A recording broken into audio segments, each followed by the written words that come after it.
کو سفینہ مقصود تک پہنچایا تھا، بے پناہ قربانیوں کے ذریعے جس کو پروان چڑھایا تھا، آج اسی ہندوستان میں مسلمانوں کو نہ جانے کس کس طرح کی اذیتیں پہنچائی جا رہی ہیں۔ مسلمانوں کے قلوب سے دین اسلام کو ختم کرنے کی سازشیں ہو رہی ہیں۔ عزیزان گرامی، اس میں شک و شبہ نہیں کہ دنیا میں حق و باطل کا تصادم روز ازلی سے جاری ہے۔ ظالم و جابر، طاقتور اور مظلوم کی کہانیاں بہت قریب ہیں۔ خرمن انسانیت پر کئی بار بجلیاں گری ہے، باغ آدم میں کئی آندھیاں آئی ہے، وحشت و بربریت نے بارہا انسانیت کا منہ نوچا ہے اور حیوانیت کا ننگا ناچ کیا ہے۔ اس میں شک نہیں کہ ہم پر مصائب کے پہاڑ ٹوٹ رہے ہیں۔ ہم مظلوم و بے قصور کو فرقہ پرستوں نے ظلم و ستم کا نشانہ بنایا ہے۔ ہماری ماؤں بہنوں کی عزت و آبرو کی جا رہی ہے۔ عزیزان ملت، یوں تو ہندوستان میں کسی بھی دور میں مسلمانوں کا حامی کوئی نہیں تھا، لیکن جب سے ان فرقہ پرست حکومت نے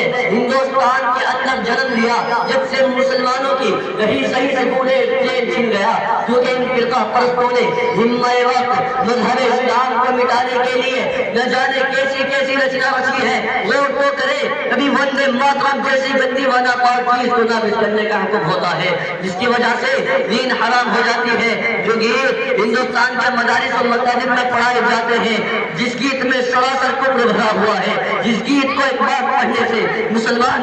نہیں رہتا، جس گیت کو ایک بار پڑھنے سے انسان خارج اسلام ہو جاتا ہے، آج وہی گیت ہندوستان میں مدارس و مساجد میں پڑھانے کے لیے مجبور کیا جا رہا ہے۔ آج مدارس و مساجد کو ختم کرنے کی کوششیں کی جا رہی ہیں۔ آج مدارس و مساجد کو دہشت گردی کا اڈہ قرار دیا جا رہا ہے اور یہ الزام لگایا جا رہا ہے کہ جتنے بھی فسادات ہوتے رہے ہیں اور ہو رہے ہیں، ان کے پیشوا لیڈر یہ ملا ہے، یہ عالم ہے، پہلے ان کو ختم کیا جائے۔ اور اس کی آسان صورت یہ نکالی گئی کہ مسلمانوں کی تمام وقت کی ہوئی زمینیں دبوچ لی جائیں، مسلمانوں کے تمام مدارس و مکاتب خانقاہ و مراکز کو دبوچ لیا جائے، جس کی بنا پر اس فرقہ پرست حکومت نے وقف قانون بل نکالا، جس کی وجہ سے انہوں نے اس قانون بل کو پاس بھی کروا دیا۔ عزیزان گرامی، یاد رکھیں، ہمیں اس مدارس و مکاتب کو کھونا نہیں ہے۔ ہم مدارس و مکاتب کو اپنے ہاتھوں سے نہیں نکال سکتے،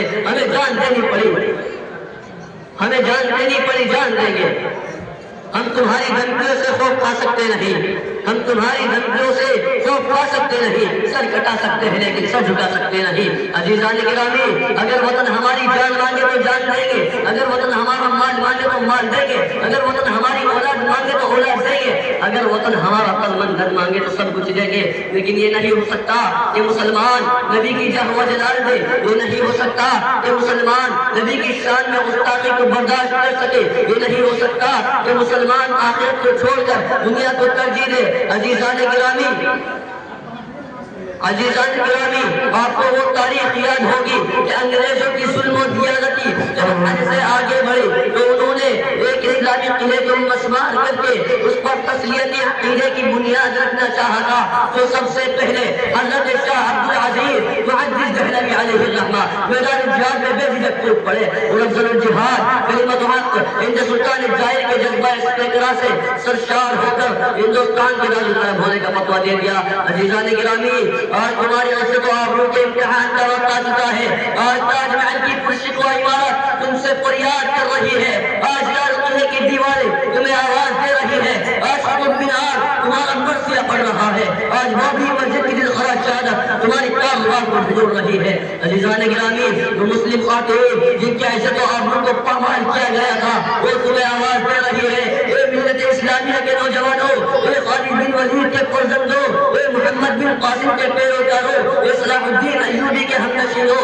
اے محمود غزنوی کے مقتدیوں، بیدار ہو جاؤ، اپنے اندر انقلاب پیدا کرو، اپنی تقدیر کو سنوارو، اس لیے کہ آج دشمنان اسلام نے تمہارے خلاف کمر کس لی ہے، اس لیے کہ آج ہندوستان کے اغیاروں نے تمہیں ہندوستان سے ختم کرنے کی سازش شروع کر دی ہے، اس لیے کہ آج مشرکین نے تمہارے خلاف کے طور پر فوجیں تیار کی ہے۔ عزیزان گرامی، اے مسلمانوں، اگر اب بھی بیدار نہیں ہوئے، اگر اپنے بچاؤ کا سامان مہیا نہیں کیا تو یاد رکھیں موسمیہ کے مسلمانوں کی طرح گاجر مولی کی طرح کاٹ دیے جاؤ گے، موسمیہ کے مسلمانوں کی طرح آپ کا کوئی پرسان حال نہ ہوگا۔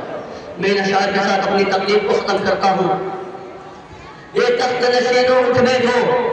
یہ تخت نشینوں اٹھ بیٹھو، وہ وقت قریب آ پہنچا ہے جب تخت گرائے جائیں گے، جب تاج اچھالے جائیں گے، اب ٹوٹ گرے گی زنجیریں، اب ٹوٹ گرے گی زنجیریں، اب زندانوں کی خیر نہیں، جو دریا جھوم پہ اٹھتے ہیں جن کو سے لٹانے جائیں گے، کٹتے بھی چلو، کٹتے بھی چلو، بھرتے بھی چلو، بازو بھی بہت ہے سر بھی بہت، بازو بھی بہت ہے سر بھی بہت، چلتے بھی چلو بھرتے بھی چلو، کیا ہم ان کی منزل کو اڑا لے جائیں گے؟ وما علینا الا البلاغ۔